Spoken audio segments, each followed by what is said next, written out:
All right, good morning, everyone. Welcome to another season of UTSA football. We've got head coach Jeff Traylor here to take your questions today. If you don't mind, use the raise hand function to ask questions.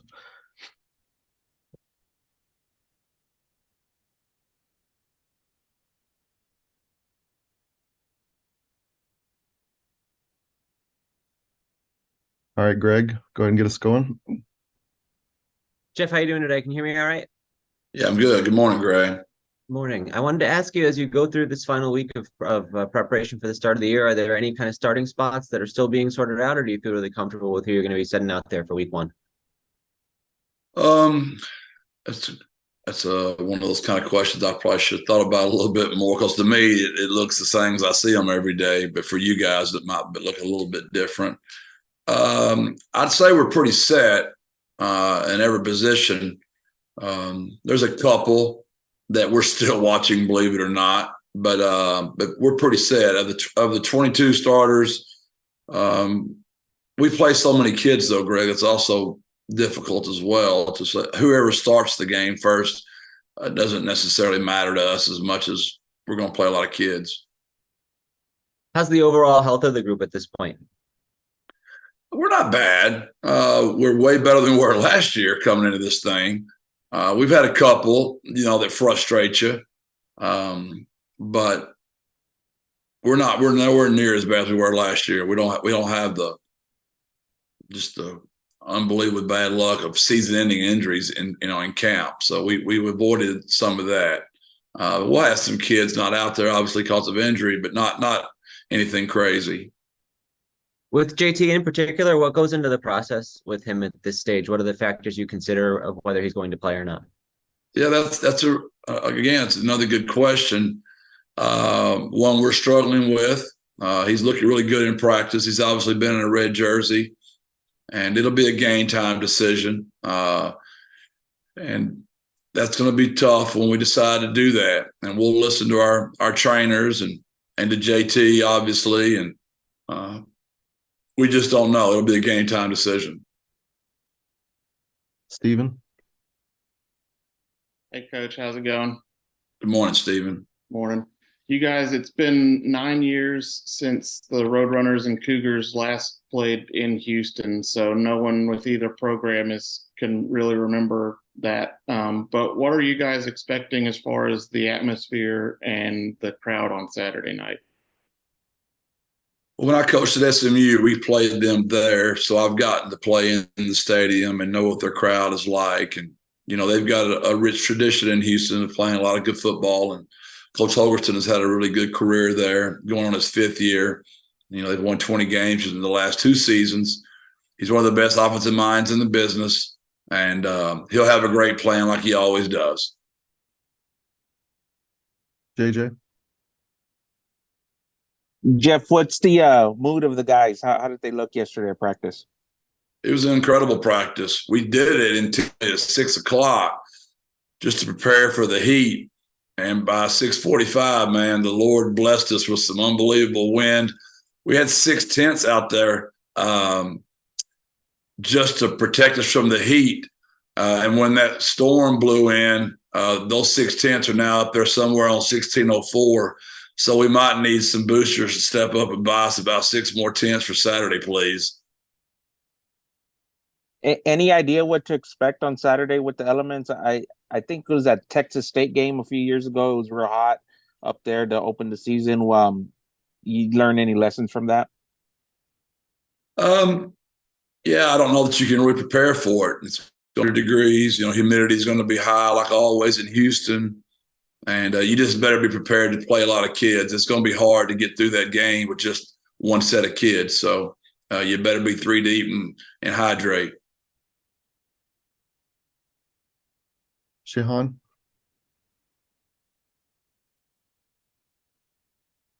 Hey, Coach, how you doing? Good morning. Hey, so I'm writing a story on Frank Harris, and to kind of get started, I mean, what has Frank meant to your program, and especially his decision to come back? I make jokes about it. I'm not sure there's any other kid I could speak on more than I have Frank Harris in a flattering way. what words could you not use to describe the young man? And then he has to go through the offseason that he went through again, which just makes it even more remarkable. And it's been tough on him this spring. You know, he played through the bowl game, shouldn't have probably played in the game, went ahead and played, had surgery immediately. You know, then he had the infection set in, looked really bad all the way up to the month of May. And Dr. D watched him walk around. And, you know, he believed and convinced me and his mother and his father and Frank that he could fix Frank. And what a blessing that was. And June started getting a little bit better, July a lot better. And he had his best practice last night. He's excited about playing. That's just the on the field stuff. But man, his smile, who he is as a leader, will go down in history forever for what he did for UTSA and our program. You know, you guys have had players come through the program, Marcus Davenport, for example, who have, you know, obviously either become NFL players or gotten national acclaim. I mean, how much does it help a program when you do have a player who's kind of getting national headlines like that? It's invaluable. I mean, we're on Fox Sports, you know, Saturday night at 6, you know, a national football game. What value does that bring a city and a university, especially someone that's only been playing football for 12 seasons, going on 13? I don't know if you can even put a number on it. I know there are people way smarter than me that could put a value on that price of what that's doing for our university, but even more just the belief he gives our locker room, our coaching staff. He touches a lot of people, and we know when Zero's back there behind that center, we all got a chance, no matter what the score is and how much time's left. Everybody in San Antonio believes we still got a chance. How cool is it that that for him, you know, he's a kid from the area, that he's somebody kind of representing his hometown team? Do you think that that helps your program as well? There's no doubt. I mean, it's really rallied our city, especially when we're on the other side. Our defense, you know, you got Rashad Wisdom, who's from Converse Judson. You know, Frank is right here from Schertz Clemens.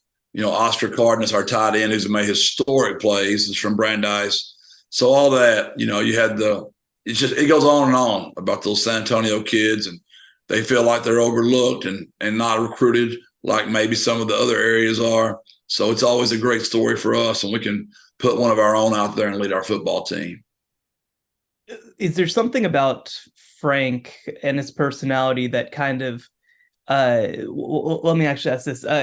You know, obviously when he decided to come back, there was a press conference, and it wasn't just football folks. It was people from all over the city. I mean, what is it about Frank that brings so much excitement, not just to the football team, but also just that rallies the community around him? His mother and father deserve a lot of credit. You know, they've raised an unbelievable young man that has the ability to move in and out of so many different circles. And he always understands how he's a social genius. I mean, he really is. He can move in and out of every conversation. He knows when to speak. He knows how to speak.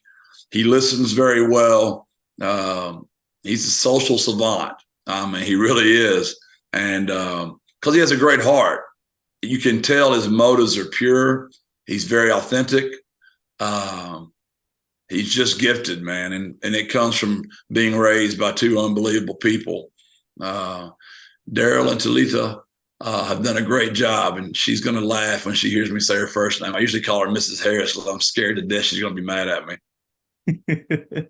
You know, last sort of thing. I mean, obviously you guys are moving to the American this year. Do you think that when it comes to some of these national things, do you think that this platform gives him a unique opportunity heading into his final season? Yeah, we all understand that. It's just you got to be careful with all that external noise because you need to be intrinsically motivated. And that's what you guys are for. Y'all are the best at that. Y'all are going to stir all that up for us. We've got to stay true to our culture. And I know that sounds like such coach talk, but you get to thinking about all that too much, and you'll forget what the main thing is. And the main thing is, you know, we've got Houston in 5 days, and we got to be ready to go get that one. Hey, JJ. Jeff, I just checked. I think you're a 1-point favorite over Houston. What's your reaction to that?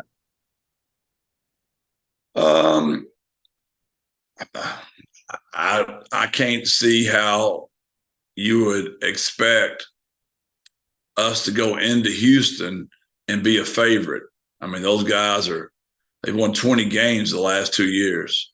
And I'm not trying to put down my team at all, but we have a lot of respect for the University of Houston, their tradition, how good they are at home.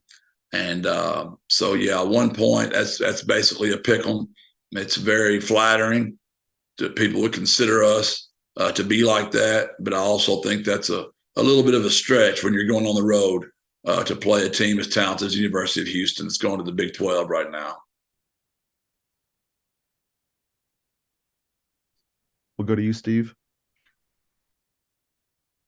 Hi, Coach. How are you doing today? Doing great. How are you? Last year, Houston Cougars offense was very predicated on the Clayton Tune to Tank Dell connection. Neither player is no longer on campus. So what are the things you've seen from this new look Houston offense so far? Well, it's not so much what I've seen because we don't have any way to. We watch them in practice. Now, if you could get that to me, I'd appreciate that very much. But we haven't got to watch them. But we do know what Donovan Smith is like, how talented he is. We know how great of an offensive receiver Golden is. They've got some guys now.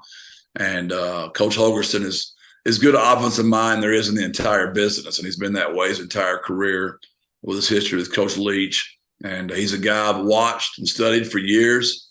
And they'll figure out a way to move the football. They've been doing it for a long time. So obviously they had a really good combination last year. But I bet they're pretty excited about their new combination. Very rarely do you get to have a quarterback that's been starting and already beat the University of Texas and Oklahoma, and now he comes to Houston as their starting quarterback. That's pretty unique. And then is there anything from last year's triple overtime game that you just carry into this game that still remains on your mind? Just how we got, dominated up front. Y'all's defensive line just dominated our offensive line. We only ran the ball for 30 yards with our running back position. And that it's hard to win a ball game, which we did not, when you can't block people up front. We've got to be better up front in order for us to have a chance Saturday night. Thank you, Coach. Greg? Jeff, you've mentioned how much that game against Houston last year kind of ate at you for a while, and perhaps still does in some ways. Is there anything that you, looking back at it this year, might have seen that changed your perspective on that game, or any way you look back at that differently a year later? I think what made it so painful, Greg, we just put ourselves in such a position to probably pull off a game we might not have deserved to have won in a way, but we had put ourselves in position. We just couldn't close it out. And some of those were self-inflicted, which that really makes it worse when you're the head coach, when it's self-inflicted. I've done this a long time. This is my 19th season to be a head coach. First games are very unpredictable. There's going to be some of those mistakes. I understand that. But to lose a home game last year, I think that just compounded all that. I think it's way different this year. We're not going on the road to Houston. It's a different kind of, it's us against the world kind of deal. You don't have all those false start penalties that our crowd created, which they're known for creating. We're not going to get those this year. We're going to have to go in there and be even better than we were last year if we could put ourselves in a position to win the ball game late. You mentioned the line there when JJ asked about it, and I know you guys come into this matchup with a decent amount of continuity compared to last year, where, as you mentioned, Houston's kind of adjusting to a new quarterback and maybe changing a few things. How do you see that dynamic? Is that an advantage that you feel like you have at this stage of having some continuity from last season? Well, yeah, that's always better than, losing a bunch of kids. We got back on offense, so we hope that's going to help. Now, losing your center, for 3 years, Maka was really good. Losing Kevin Davis at right guard, he was really good. And we lost a wide receiver that was really good as well. So that's 3 we had to replace there. Defensively, we lost our nose guard. We lost our linebacker in Trevor. So McDougal, Trevor, you lost your nickel in Dadrian. You lost your corner in Corey. You lost your safety in Cliff Chapman. Our defense took a hit over there now. So we've got to replace some of those guys. We lost a really good kicker in Sackett. So those are some areas we've got to adjust as well. And I understand they lost Toon, but, man, they replaced him with a great quarterback in Smith. I know they lost Tank, but we think Golden's going to be really good as well. And I know Steven asked you about the 2014 game. I know that's before you or any of this roster got here, but for the fan base, I know that's a point of pride for them and something that they're pretty excited about. Do you guys do like a history lesson or anything? Do you look at that at all this week? Not that far ago. I mean, that would be a long stretch to go back. But I did speak to Kevin Brown last night, and he's still pretty proud about that game for the old Roadrunners. So yeah, I know it's a source of pride for our city and what Coach Coker and those guys did, and we're not appreciating that. But there's not much we could take from that, it being so long ago. Do you value opening the season with a matchup between two kind of relatively even teams? Do you prefer kind of ramping up if you had like an FCS opponent week one, or how do you sort of view what you would like the ideal season to look like? Yeah, from a fan point of view, it's perfect for you guys. I mean, it's 3.5 hours. It's regional. Two teams that had a great game last year. As a head coach, you wish you were playing the worst team in the country, and you could go out there and kind of practice a little bit before it started counting.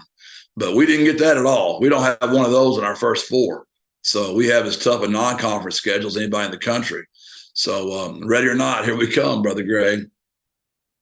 And the last thing I wanted to ask you about was the kickoff luncheon Friday. I know you guys had a pretty big event for that. What was your message to the people in attendance about the importance of that and what giving can do for the program going forward? Well, I think just that luncheon shows what this program can be. It was as nice as I've ever been around in my entire life. What Bob and Peggy Wills did to pull that off was just truly remarkable. How our city answered, the mayor, the judge.